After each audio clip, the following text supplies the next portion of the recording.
Hey there, and welcome to another Dave Does. Today we are checking out the band Story of the Year, and the song is Wake Up.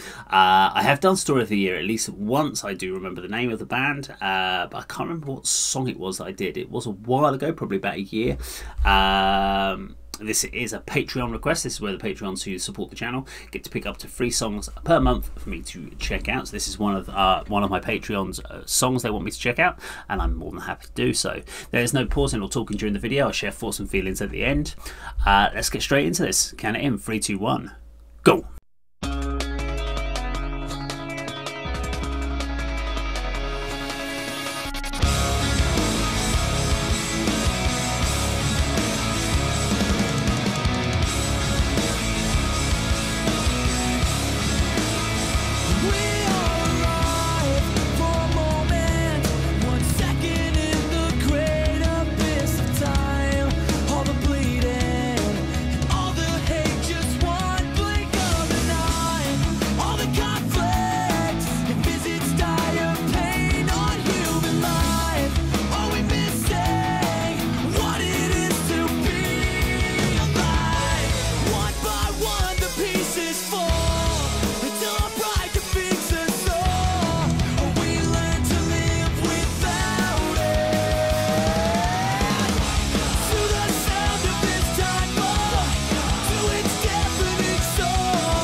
Okay, so that is Story of the Year, and the song is Wake Up. Sometimes I wish you didn't get to see when the video is uploaded, especially, I mean, it's not too bad when it's on second-hand channels, because then it doesn't give you kind of a date stamp. When it's done by the record label, you kind of automatically know when it came out.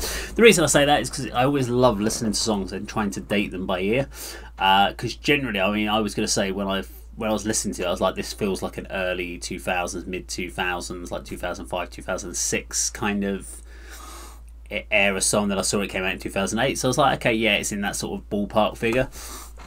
And there is you can generally tell a band within about a 5-year period of when they came out by by their sound, because there is certain elements of what bands were doing at the time. Some of it's production based, some of it's progressive, how the song is structured, some of it is stylization. So this singing style that's in this particular song was very much of that era. But also what I was noticing, because I was listening to I used to get a lot of the metal heavy metal magazines in the 90s and the early 2000s, and a lot of them had the free CDs on the front of them that showcase lots of bands. And I was in the van the other day and I had them on playing, and I was just going through them, and it was really interesting to listen to all these different bands and hear the era they were coming from, like either late 90s, probably late 90s, early 2000s. And what I did notice was the late 90s, apart from like new metal, anything that wasn't new metal really was borrowing heavily or utilizing stylization of punk. So this has got really loads of big nods towards bands like The Clash, Buzzcocks, Ramones, to name but a few. The da da da da da da da da. It's very punky. It's big, punky open chords. It's got the melody that you kind of think punk would go with. Punk go for a very kind of clean melody line. So yeah, it's got a real punky. Especially, I would say Clash is probably the one I'm thinking of here. This, I mean, if The Clash did songs in this era, this would be kind of what The Clash kind of probably would sound like in this sort of song. It's got that kind of vibe. Clash were obviously a little bit more rawer, but I really liked it. It's a cool track. It's easily accessible, got good hooks, nice melodies. Yeah, thumbs up from me. But yeah, I'm definitely hearing a lot more punk influences in songs like this than probably maybe I ever used to. I considered it more. Well, I probably heard all this sort of songs when it came out in the early 2000s. I would have probably put them as hard rock, not new metal, but next stage metal, or whatever you want to call them. But I wouldn't have probably heard punk in there. But people would probably go, oh yeah, they're a bit commercial, they're a bit poppy in that element, because they've got the pop element, sing along. But I actually think there's more punk. But there you go. If you like the video, please do subscribe, click the like on, share, leave the comments down below, and that of course is how Dave does it.